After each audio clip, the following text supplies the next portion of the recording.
What is up, Earthnoids and Spacenoids? I am just a simple new type, and in this episode, we're going to dive into the short light novel, Four's story. In this story, we will learn about Four Murasame and her struggles at Murasame Labs. Here, she will develop familial bonds with two other test subjects as they go through extreme training. So let's get into this. Dr. Murasame and Namikar are observing a girl named Kyo. This isn't her real name, and she doesn't have memories of her past. He doesn't like the name Kyo because it sounds too Japanese. Namikar goes, I don't know, man. Dr. Murasame likes it? Really? She put no effort into that. Even though he put no effort into her first name, the doctor shows how important his subjects are by giving her his surname, but she doesn't seem to care. She goes to meet the other subjects. Subject 5 is Jill Ritoki. Subject 6 is Amari Garfield. If Jill sounds familiar, that is because he is the little brother of Miharu Ritoki, the girl who fought physics in Physics 1. The flag is at half-mast as they recently lost a subject. Forrest says that she isn't going to end up like that and survive. When left in their quarters, Jill and Amari are acting like children, but Four tells them they are test subjects. They know, but they are just trying to forget for the moment. Four thinks of her hometown in Japan. During the one-year war, the colony fell and hit Australia, but a lot of Japan was destroyed from the colony debris. During this time, Four lost her family.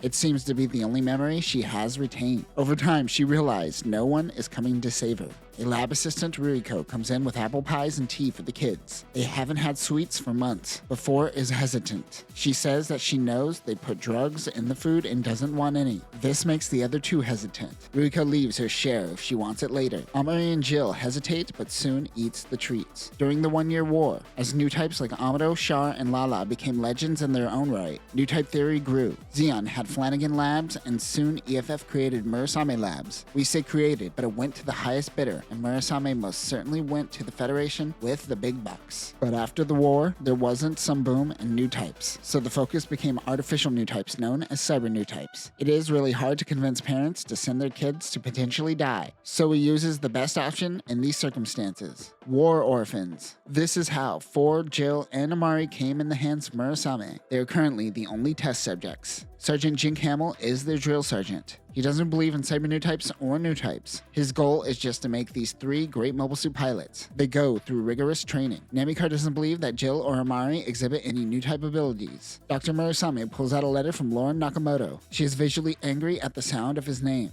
Lauren Nakamoto worked for Murasame Labs, but once Namikar was promoted to chief, he transferred to Augusta Labs. His ego wouldn't allow him to serve under a woman. He communicates with Murasame still and divulged some secrets. Murasame and Augusta work together, but this is certainly a breach. He told them that they have a subject called Rosamia, and they are making enormous strides by exploiting trauma from the one-year war. Rosamia too experienced great loss, and Augusta exploited this to bring out her new type potential. Murasame decides that they will do the same with Four. Amari is struck with a fever, and Four is recently taken out of solitary after attacking a guard. Jill takes care of Amari and wonders why Four volunteered. She wanted something different from mindless wandering as a war orphan. She finds Amari and Jill naive. Jill wants to be a new type to find her family. Damn, Kai never told him about Miharu. Savage. Jill tells them they are in this together, but Four just walks away. The three subjects are running mobile suit simulations. Four doesn't think Amari has what it takes to be a pilot, as she struggles to distinguish between simulations and reality. Amari thinks she shot down Jill.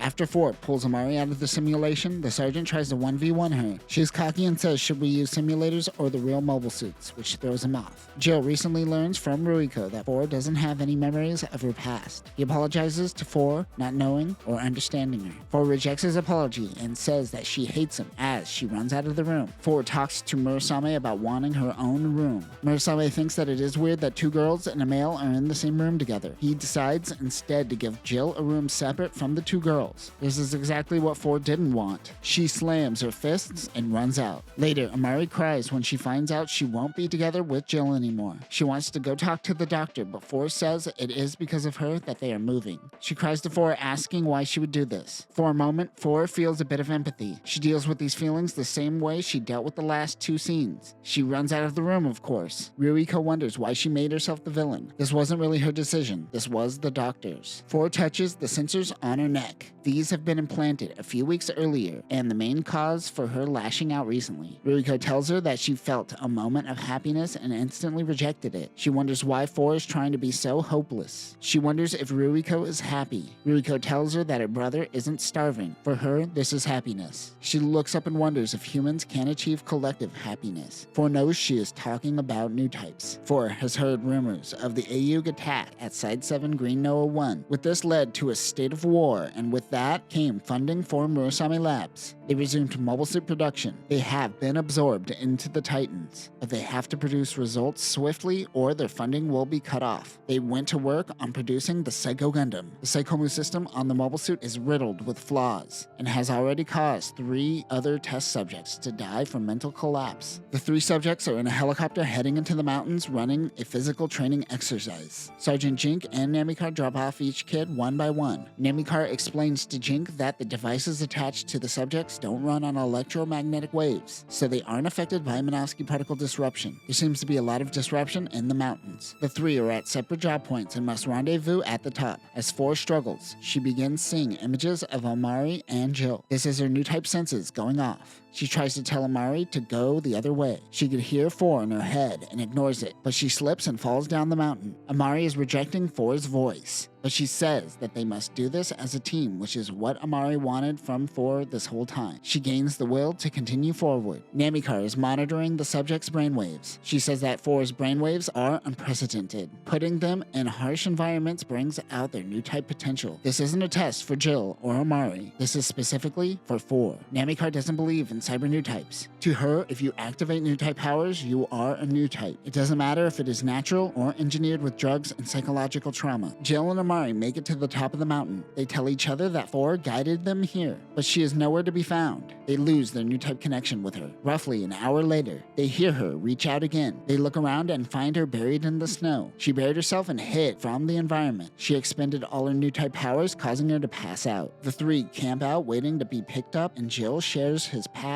to Amari and 4. He tells them how her sister Miharu gave them money and just disappeared one day. He and her younger sister were eventually evicted from their house and lived on the streets as shoe shiners. One day his younger sister was taken by someone in the night and never saw her again. 4 connects the dots and realizes how much Jill has struggled to survive up until now. She feels she was being selfish to him and her comrades. Jill suddenly says, "Quick, kiss me." Amari is sitting right there, probably going, "What the hell?" Jill went for the tsundere. I guess Jill and Amari take on more of a brother and sister role anyways. The mechanics call Psycho Gundam the refrigerator. Yeah, I see it. The Titans are demanding they rush production of the Gundam, but it is too early to risk 4 as her new type powers are flourishing. Since the Psychomu is still risky, they decide to use Jill or Amari before throwing 4 into it. They hold off on deciding which should be chosen till the morning. Jill and 4 learn that today is Amari's birthday and she is 17 years old. They decide to throw her a party. Jill goes to grab food from the chow hall when Sergeant Jink tells Jill that the mobile armor is defected and whoever pilots it may die.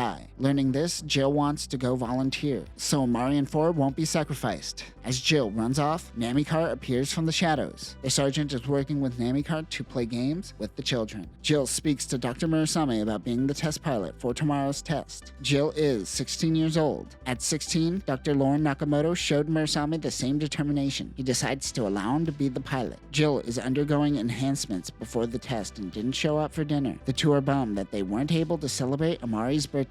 She gives her ribbons as a present. 4 says they will celebrate properly after the test. Jill is notified that she will not be the pilot for the test. Later, 4 and Amari head to the simulators for training, while everyone else, including Titans, were in the hangar next door, running tests on the Psycho Gundam. Jill gets into the mobile armor and begins the test. Dr. Murasame tells Namikar to take off the limiter on the Gundam. This causes Jill to panic and he begins moving. They try to shut down the mobile suit. Jill screams out to 4. 4 feels hatred. 100 before the building begins shaking. They see black smoke, and out pops the Psycho Gundam. It attacks, causing 4 to fly across the room. She realizes this is Jill. She runs out of the room again, but this time she has a reason. 4 mentions that the white Gundam looms over them. This is the 8th iteration of the Psycho Gundam, and this version doesn't have the Titan's colors yet. As Jill fights with the Psycho Gundam's Psycho system, it transforms from the fridge to the mobile suit. 4 and Amari yell out to Jill. He is able to hear the 2's voice. The Psycho Gundam falls backwards and fires its 3 megaparticle cannons up in the air, vaporizing itself. Before Jill dies, he communicates with 4 not to grieve for him and to survive. He apologizes for not being able to be a brother to Amari. While mourning, Amari wants to go back to her home in New Hampshire now that Jill is gone. 4 decides that they will try to escape and he will get Amari back to her home. She then stumbles onto a wired camera. She follows the cord to find a security room where Ruiko is monitoring them. Stupid Manowski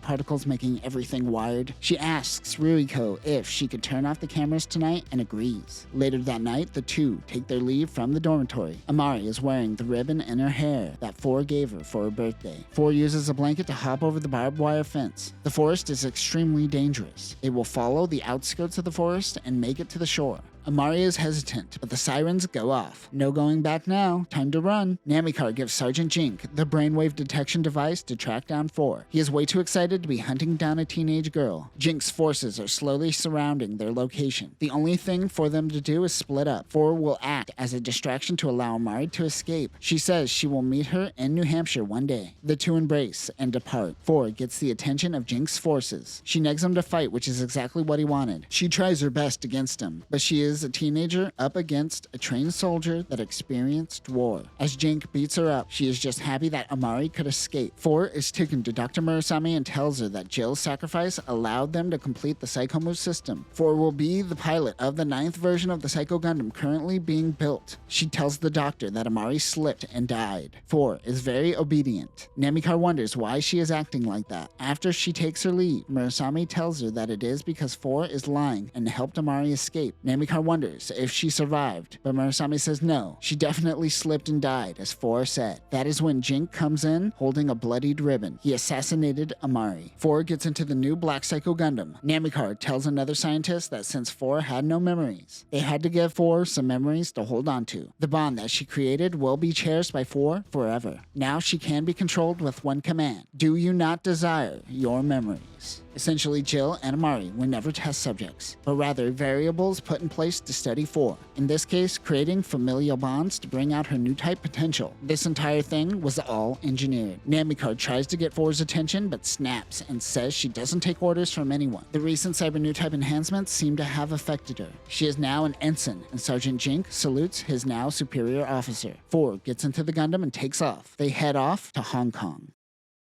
And that will conclude 4's story. This was a nice little insight into 4 before meeting Camille. Her yearning for connection, which was all engineered, is ultimately what draws her to Camille in the future. Also, Murasame Labs is in Japan after being destroyed by the colony drop. Japan seemed to be able to rebuild, unlike Sydney. It's just a hole. The land's gone. Suck it, Sydney. Let me know if there are any short stories out there like this one that you would like me to cover in the future. I want to do more of these one-off stories. But that will do it for now, new types. Remember, don't let someone engineer your familial bonds. Peace.